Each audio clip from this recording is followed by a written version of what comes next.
In Australia, we are quite heavily regulated in our Australian sugar industry because of our proximity to the Great Barrier Reef.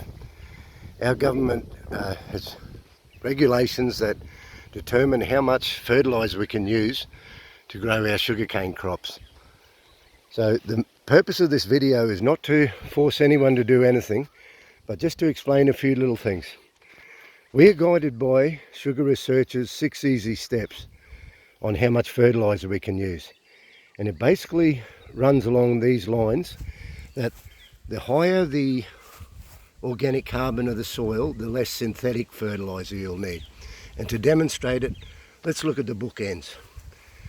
Sand, which is all silicon, is pretty well 0% organic carbon.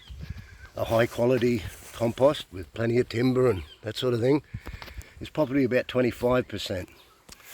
Virgin land, whether you're in the Amazon, the wet tropics, Burdekin, wherever, is largely around 3 to 4 when you first open the country up.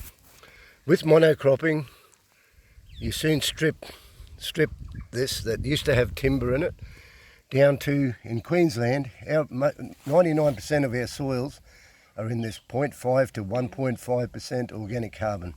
So say 1%. So we've sort of turned them more like sand. And as I said, you can grow sugarcane in sand, but you're going to need a lot of inputs. The other bookend, you're not going to need to add much at all. So it's a very simplistic model, but okay, so how do we go about the holy grail, getting this organic carbon back up?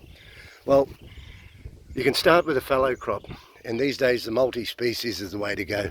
Great manure crop. You've got your soybeans with their nodules and the sun hemp, the sunflowers, and the whole bulk is just churned in. So best way to start is with an excellent multi-species fallow crop.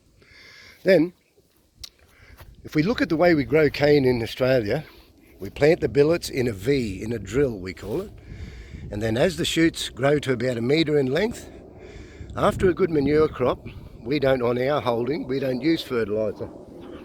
And then at the hill up stage, so the cane starts in the drill, at the hill up stage we apply 35 tonne to the hectare of compost, and then we hill it over and we make it presentable to the harvester the next year. So that grows into a fine stick of cane. The next year the harvester cuts it off, mechanical harvester, but this is a cane knife, and then the crop that comes after is called the first ratoon. Now its roots are not growing in dirt, they're growing in the organic carbon compost that you laid there and the soil. So going back to our 6 easy steps, they're in a higher organic carbon, so they're not going to need as much synthetic N. So this grows up into another fine crop of cane. The farmer can choose himself how much fertiliser he wants to put.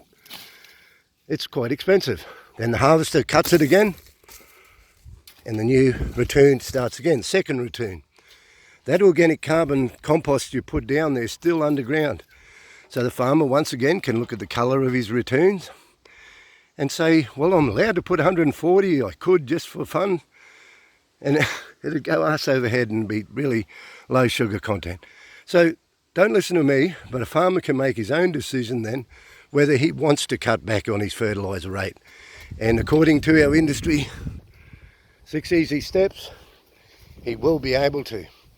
So I hope this has been helpful. And the thing is, some people say, oh yeah, but how do I make that organic compost? Well, you go broke buying it. So I've always said you've got to make your own. In a simple way, get the green waste from the council contractor that takes the bowl ground shredded material away. Get some mill mud, manually mix it. I've done it. It'll compost. You've got 3 or 4 months after the start of the season till you need to put it into that drill. But then you dry hire like the little Cairns cane grower 3-row applicator, lay it in the drills and hill it over. And then make your own decisions as to whether you want to cut your synthetic nitrogen down. Anyway, like I said, I'm not telling anyone what to do and I'm not trying to sell anything. But if you do want to try improving your soil health and maintaining productivity with less fertiliser, there are ways you can do it. Thank you very much.